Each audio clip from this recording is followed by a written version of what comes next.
Morning, সুপ্রভাত, welcome back to my channel. আজকে হচ্ছে 8ই ডিসেম্বর, রবিবার। আজ আমার আইবুড়ো ভাতের চতুর্থ পর্ব, আর সেটা আমার খুব প্রিয় বান্ধবীর শ্বশুর বাড়িতে। আমার দুই বাড়ি থেকেই ইনভিটেশন এসছে আইবুড়ো ভাতের। আমার ছেলেবেলার স্কুল ফ্রেন্ড অলিভিয়া, তোমরা হয়তো কম বেশি ব্লগে দেখেছো বা অনেকে দেখোনি, কিন্তু আজকে পাক্কা আমি ওকে ক্যামেরার সামনে আনবো। আজ যাচ্ছি অলিভিয়ার শ্বশুর বাড়িতে। বাপের বাড়ি থেকেও আমার ইনভিটেশন আছে, ওটা কয়েকদিন পর। তো আজকে আমার সাথে যাচ্ছে আমার বাবা মাও, তিনজনেরই নিমন্ত্রণ রয়েছে। ওর শ্বশুর বাড়ি হচ্ছে খড়দা, আর আমাদের 11:45 নাগাদ ট্রেন আছে। আর এখন বাজে ঘড়িতে 10টা, তাই বেশি দেরি করছি না, আমাদের ঝটপট বেরিয়ে পড়তে হবে। তো চলো, সারাটা দিন কিভাবে কাটাবো সবটাই তোমাদের সাথে শেয়ার করব। আশা করছি ভালো লাগবে। আর হ্যাঁ, লাস্ট অবধি কিন্তু ব্লগটা দেখতেই হবে। আর হ্যাঁ, আর একটা কথা, আমাকে কীরকম লাগছে সেটাও কিন্তু বলো, যেহেতু অনেকটা দূরের পথ তো, আর শাড়িটা এই জন্য ক্যারি করতে পারবো না বলে আমি এই ড্রেসটা পরেছি। আর মাকেও দেখিয়ে দিই, মা চলে আসো। মা আজকে পরেছে এই যে ব্লু শাড়িটা। আমাদের দুজনকে কীরকম লাগছে বলো। আর আমার সাথে সাথে আমার মাও যাচ্ছে আইবুড়ো ভাত খেতে। মা বলছে তোর সাথে সাথে আমাদেরও আইবুড়ো ভাত হয়ে যাচ্ছে একটা করে করে। তো চলো, আর বেশি কথা বাড়াচ্ছি না, বাপি অলরেডি বেরিয়ে গেছে, এবার আমরাও বেরোবো, নাহলে বকুনি খাবো।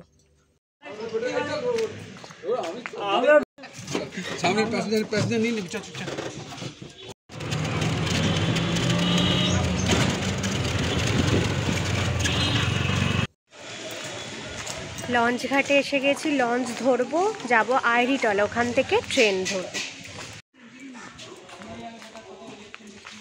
টিকিট কেটে আমরা ঢুকে পড়েছি দেখো, কিন্তু মনে হয় না যে এই লঞ্চটা আর পাবো বলে, অলরেডি হর্ন দিয়ে দিয়েছিল।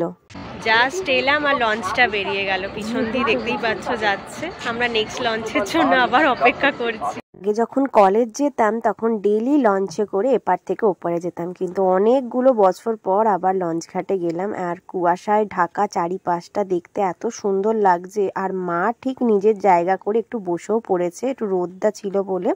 আর ওই যে দূর থেকে আসছে লঞ্চ, এটা করে এবার আমরা যাব।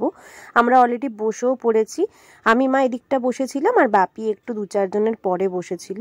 তো বেশ ভাল লাগছিল। চলো যাই, অলরেডি আইরিটলা ঘাটে পৌঁছে। এই আমরা আইরিটলা প্ল্যাটফর্মে এসে বসে আছি। ট্রেন আর 5 মিনিটের মধ্যেই আসবে। আর একটু আগে আমার একটা অ্যাক্সিডেন্ট হতে হতে বেঁচে গেছি, মানে আমার কোনো দোষ ছিল না। অটোটা এমনভাবে টার্ন নিতে গেছে, আটলে পুরো পায়ের ওপর দিয়ে যেত। কেমন একটা হচ্ছে। চলো, এবার ট্রেনও চলে আসবে, যাই। আমরা এখানে বসে আছি তিনজনে, ট্রেন আসতে লেট আছে। 10:46 ট্রেন ছিল, কিন্তু এখনো অবধি আসেনি। দেখি আর কতক্ষণ বসে থাকতে হয়।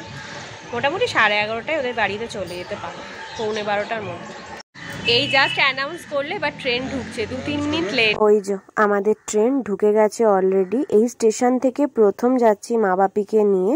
বেশ ফাঁকাই মনে হচ্ছিল বাইরে থেকে ঢুকে। চলো ট্রেনের ভিতরে যাওয়া যাক, তাহলে বুঝতে পারবো। হ্যাঁ, ঠিকই ধরেছিলাম, দেখো ট্রেনের ভিতরটা পুরো ফাঁকা। রিল্যাক্সে আমরা সবাই মিলে যাচ্ছিলাম, বেশ মজা হচ্ছিল। অন্যবারে যখন ট্রেনে উঠি দেখি কত ভিড়, কিন্তু আজকের দিনটা একদমই অন্যরকম ছিল।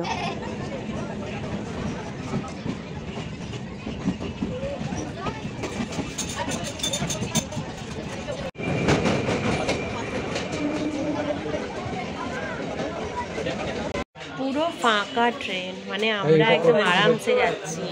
আমি আর বাপিয়া আমরা খড়দহ স্টেশনে নেমে পড়েছি। আর প্রথমেই গেছি মিষ্টির দোকানে, আমি আর বাপি মিলে। তো একটু মিষ্টি তো কিনতেই হবে, কুটুম বাড়ি বলে কথা। তো মিষ্টি কিনে ওখানে রিক্সায় বসে পড়লাম। ওদের রিক্সাগুলো একটু অন্য রকমের দেখতে। যাই হোক, নেমে পড়েছি। বন্ধুর বর আমাদের রিসিভ করতে এসেছিল, ওদের গলির মুখটায়, বাড়িটাও ঠিক চিনি না। আর গিয়েই দিয়ে দিয়েছিল মিষ্টি, জল।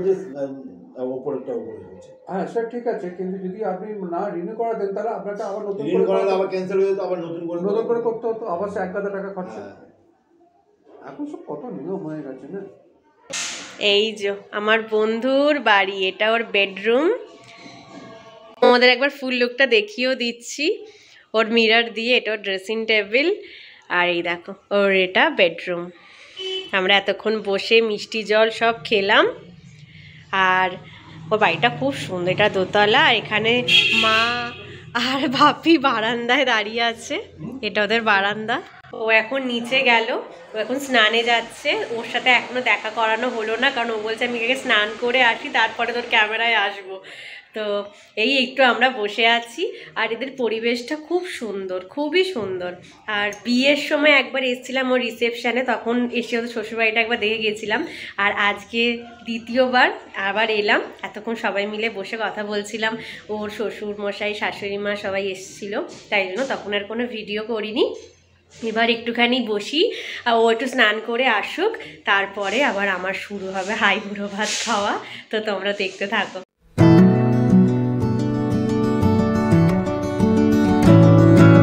আমরা একটু ছাদে এসছি, ঠান্ডা ঠান্ডা ওয়েদার, তো রোদটা খুব আরাম লাগছে। আমরা তিনজনে মিলেই ঘুরছি, ওরা সব স্নানে গেছে। এই যে খুব সুন্দর, ছাদটা অনেকটা বড়।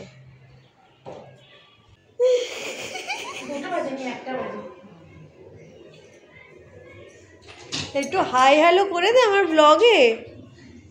ঘড়িতে বাজে এখন 1টা। এবার আমার আশীর্বাদ শুরু হবে, আইবুড়ো ভাতও খেতে বসবো। ওরা সব আয়োজন করতে গেল, এবার আমাকে ডাকলেই আমি যাব। আমিও ঘরে আছি, এই যে মা পেছনে বসে আছে। আর অলিভিয়াকে দেখতেই পেলো, স্নান করে রেডি হয়ে নিচে গেল।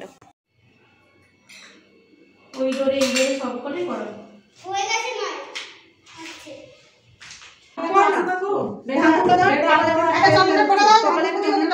একটু মিষ্টি দাও, জল খাবে। পায়েস এখন কেন? পায়েস আশীর্বাদ করে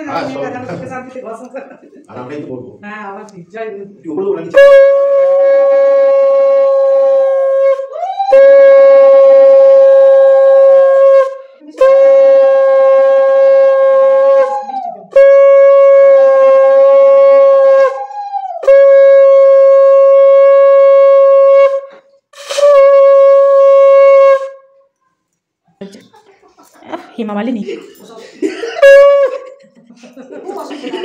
रेखा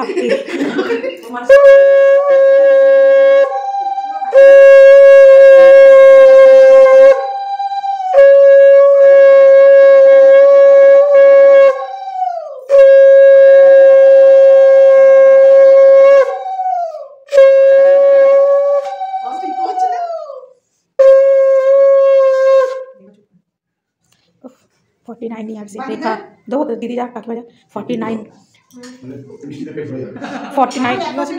আশীর্বাদ মিষ্টি 49 ইয়ার্স এর রেখা আশীর্বাদ হয়ে গেছে। আমি চাইছিলাম এটা দিদি 50 বছর হবে না দিদি।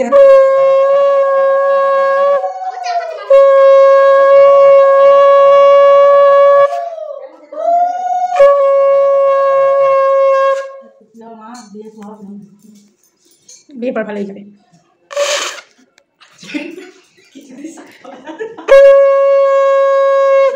পদ্মাদের এত শাক বাজিয়ে দিলে বলছে শাক বাজাতে পারছে না।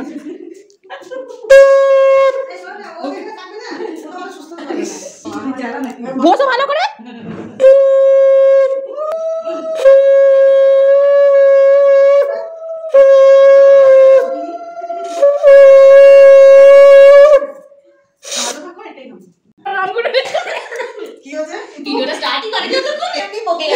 এইটা 49 এর হেমা মালিনী, এইটা আমি বলতেই থাকবো যে চায়ের কাপ হাতে নিয়ে দাঁড়িয়েছে, তারপর ফাঁকা কাপ দেখানোর জন্য। ও আচ্ছা, ও ড্রপারে ড্রপারে করে চা খায়।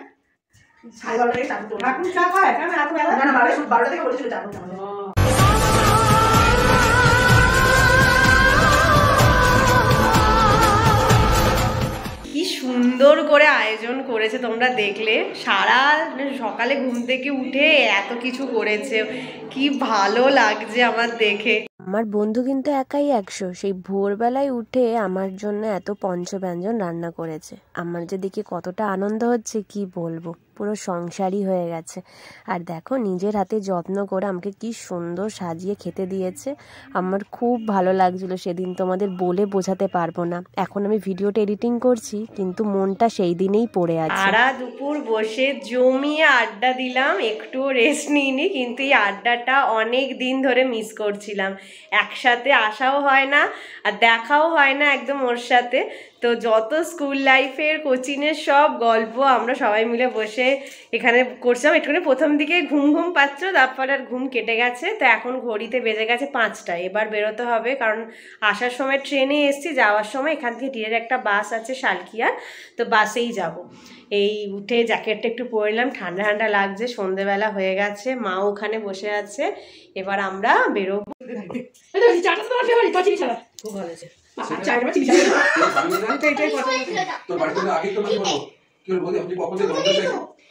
ভাবি আনন্দ করে কেটে গেল আরো একটা দিন। এখন আমরা বাসে আছি। হাঁপিয়ে গেছি, উফ। ঘড়িতে বাজে এখন 8টা 15। এই জাস্ট বাড়ি এলাম, মানে ওদের বাড়ির থেকে আমরা বেরিয়েছিলাম 5:30, একটা বাস মিস করেছিলাম। আর ওদের ওখানে না মানে আধ ঘন্টা ছাড়া ছাড়া বাস, আর আজকে যেহেতু রবিবার আধ ঘন্টাটা হয়ে গেছে 1 ঘন্টা। 5:30 থেকে আমরা রাস্তায় দাঁড়িয়ে 6:30 বাস পেয়েছি। ওই 6:30 থেকেই এতক্ষণ ট্রাভেল করে 8টা 15-20 বাজে এই জাস্ট বাড়ি এসছি। চোখ মুখের অবস্থা থেকে বুঝতেই পারছো, আর প্রচণ্ডই উইক লাগছে শরীরটা। প্রত্যেকটা রবিবার এরকম করে বেরিয়ে পড়তে হচ্ছে, তো একটু রেস্ট হচ্ছে না। তো এবার আমি ফ্রেশ হব, তার আগে একটা জিনিস তোমার সাথে শেয়ার করি, সেটা হচ্ছে আমি বেরিয়েছি আর তারপরেই একটা পার্সেল এসছে।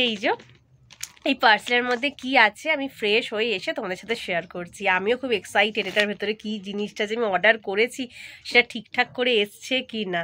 চলো আগে ফ্রেশটা হয়ে নিই। ফ্রেশ হয়ে বসে পড়লাম, চায়ের কাপ হাতে নিয়ে। চাটা খুব দরকার ছিল, মাথাটা খুব ধরেছিল, মা বানিয়ে খাওয়ালো।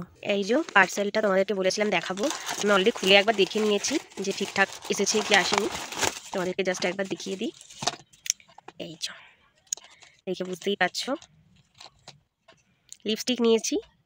এটা 3টে ছিল সেটে, অফারে ছিল, এই 3টে আনিয়েছি লিপস্টিক। দাঁড়াও এই কালারগুলো খুলে একবার দেখো। বক্স থেকে দেখো আনবক্স করে নিয়েছি। এই 3টে কালার আমি আনিয়েছি। এই যেখানে সব শেডগুলো লেখা রয়েছে, যখন আমি পরবো তখন আমি দেখবো, আমি জানি না কেমন লাগবে। দুপুরে যা খেয়েছি পেট তো পুরো ভর্তি, তবু রাতে তো কিছু খেতে হবে। তো চলো ডিনারটা কমপ্লিট করে নিই। ঘড়িতে বাজে এখন 10টা মতন, খেতে বসে পড়ছি। আর ভাল লাগছে না, দিদি রুটি আর একটুখানি মাটন করেছিল, পাঠিয়েছে 2-3 পিস।